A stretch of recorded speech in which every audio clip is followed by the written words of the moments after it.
Good morning. കർത്താവ് ധാരാളമായിട്ട് അനുഗ്രഹിക്കട്ടെ. ഈ ദിവസം കേൾക്കുന്ന വചനം പരിശുദ്ധാത്മാവിൻ്റെ സഹായത്തോടെ വിനയപൂർവ്വം സ്വീകരിക്കും. എന്നിട്ട് ആ വചനം നമ്മളിൽ ആ ശക്തി പകരട്ടെ, നമ്മളിൽ മാറ്റം വരുത്തട്ടെ പരിശുദ്ധാത്മാവിൻ്റെ അഭിഷേകത്തോടു കൂടി.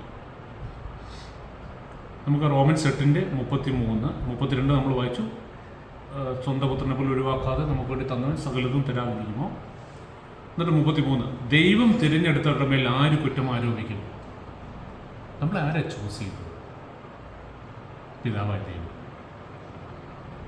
പിന്നെ ആർക്കെങ്കിലും കുറ്റം വിധിക്കാൻ പറ്റുന്നത്? നീതീകരിക്കുന്നവൻ ദൈവമാണ്. ആരാണ് ശിക്ഷാവിധി നടത്തുക?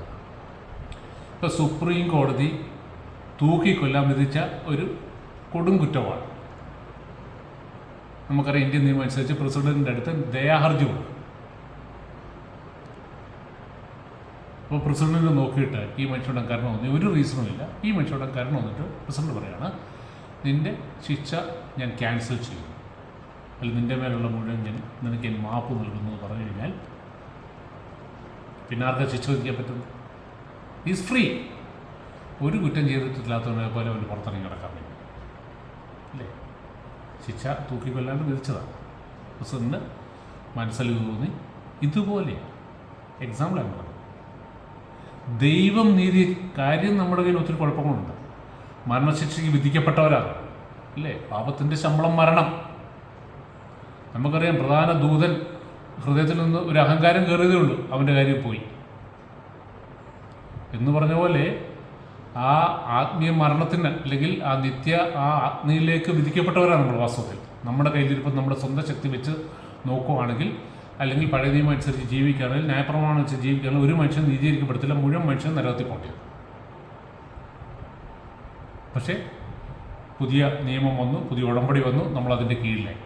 യേശുക്രിസ്തുവിൽ വിശ്വാസം വഴി ദൈവത്തിൽ നിന്ന് ലഭിക്കുന്ന നീതി ഞാനത് റിസീവ് ചെയ്യും.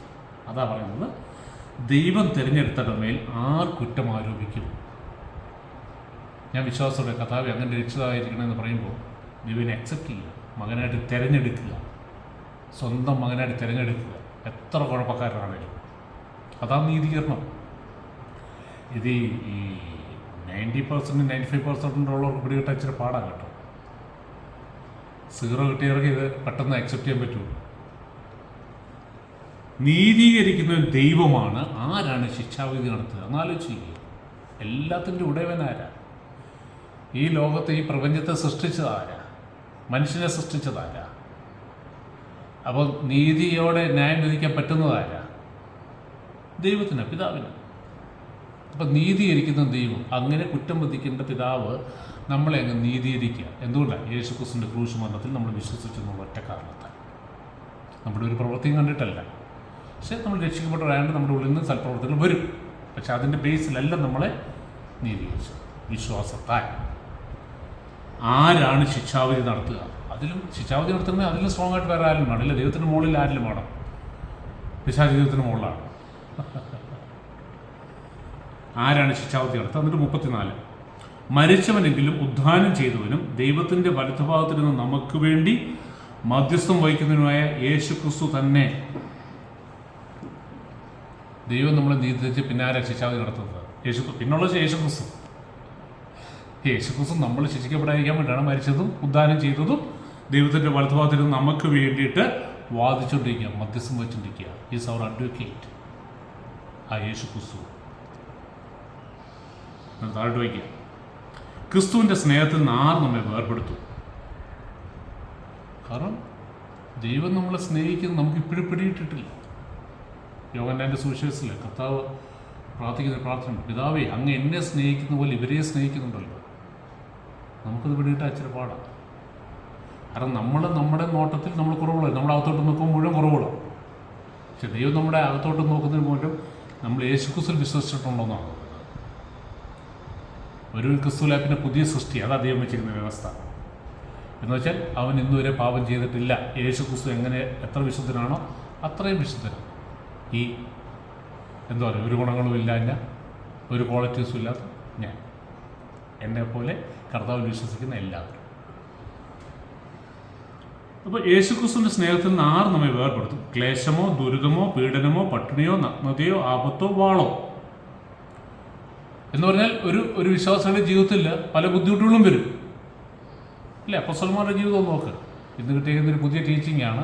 കർത്താവിലായി കഴിഞ്ഞാൽ പിന്നെ എനിക്ക് കഷ്ടമില്ല, രോഗമില്ല, സാമ്പത്തിക ബുദ്ധിമുട്ടില്ല, അതില്ല, ഇതില്ല, എല്ലാം എനിക്ക് ഉയർച്ച മാത്രം. പക്ഷെ അപ്പോസ്തലന്മാരുടെ ജീവിതം നോക്ക്. അതിനുശേഷം വന്ന് യഥാർത്ഥമായിട്ട് കർത്താവിൻ്റെ അതാ കർത്താവ് പറഞ്ഞല്ലോ, എന്നെ സ്നേഹിക്കുന്നവന് അവർക്ക് ബുദ്ധിമുട്ടുകളുണ്ട്, അല്ലെ എന്നെ അനുസരിക്കാൻ ശ്രമിക്കുന്നവർക്ക് ഈ ലോകത്തിൽ നിന്ന് വിടും. കാരണം ഈ ലോകത്തിൻ്റെ ആത്മാവ് വേറെ. കർത്താവിൻ്റെ ആത്മാവുള്ളവൻ ഈ ലോകത്തിന് എതിരായിട്ടാണ് പോകുന്നത്, ഒഴുക്കിനെതിരെ നീന്തുക. അപ്പോൾ അവിടെ ഒരു സ്ട്രഗിളുണ്ട്. അതാണ് ക്രൂസ് എന്ന് പറയുന്നത്. നമ്മുടെ പല ഇഷ്ടങ്ങൾ വേണ്ടെന്ന് വെക്കും, വേണ്ടി വരും, പല അപമാനങ്ങൾ കേൾക്കേണ്ടി വരും, പല കുത്തുവാക്കുകൾ കേൾക്കേണ്ടി വരും, പലയിടത്തും നമ്മളെ മാറ്റി നിർത്തും, പലയിടത്തും നമ്മൾ പരിഹാസം കേൾക്കേണ്ടി വരും, ഉപദേശി എന്ന് വിളിക്കും, പാസ്റ്റർ എന്ന് വിളിക്കും, അങ്ങനെ പലതും നമ്മൾ കേൾക്കണം. ഈ ലോകത്ത് നമുക്ക് കഷ്ടമുണ്ടെന്ന് പറഞ്ഞു കഴിഞ്ഞാൽ കഷ്ടമുണ്ട്. എന്നാൽ ഞാനോ അതിനെ ജയിച്ചിരിക്കുന്നു എന്ന് പറഞ്ഞാൽ നിങ്ങൾക്കും അത് ജയിക്കാൻ പറ്റും. എങ്ങനെയാണ്? പരിശുദ്ധാത്മാവിൻ്റെ സഹായത്തോടെ. അതിലൊന്നും വീഴാം. അതാണ് ഹയർ ലൈഫ്. പരിശുദ്ധാത്മാവിൻ്റെ അഭിഷേകം കൂടിയേ പറ്റത്തുള്ളൂ കേട്ടോ. പരിശുദ്ധാത്മാവിൻ്റെ അഭിഷേകം ഇല്ലെങ്കിൽ ഇതൊന്നും പോസിബിൾ അല്ല എന്ന് നമുക്ക് തോന്നും. കാരണം നമുക്ക് പോസിബിൾ അല്ല, വാസ്തവത്തിൽ നമ്മളെ കൊണ്ട് പറ്റത്തില്ല. അതുകൊണ്ടാണ് ദൈവം തന്നെ വിളിച്ചത്, ദൈവം തന്നെ വേർതിരിച്ചത്, ദൈവം തന്നെ നീതീകരിച്ചത്, ദൈവം തന്നെ മഹത്വപ്പെടുത്തിയത്. നമുക്ക് ശക്തിയില്ലാത്തതുകൊണ്ടാണ്. പരിശുദ്ധാത്മാവിൽ കൂടെയാണ് നമ്മളിത് മുഴുവൻ എക്സ്പീരിയൻസ് ചെയ്യുന്നത്, അല്ലെങ്കിൽ നമ്മുടേതാക്കുന്നത്, സ്വന്തമാക്കുന്നത്. ദാനമായിട്ട് ലഭിച്ചു, ദാനമായിട്ട് തന്നെ സ്വീകരിക്കുന്നു. ഒരു പൈസയും കൊടുക്കാതെ, ഒരു പ്രവൃത്തിയും കൂടാതെ. മനസ്സിലാക്കി വിശ്വസിക്കുന്ന കർത്താവ് അനുഗ്രഹിക്കും.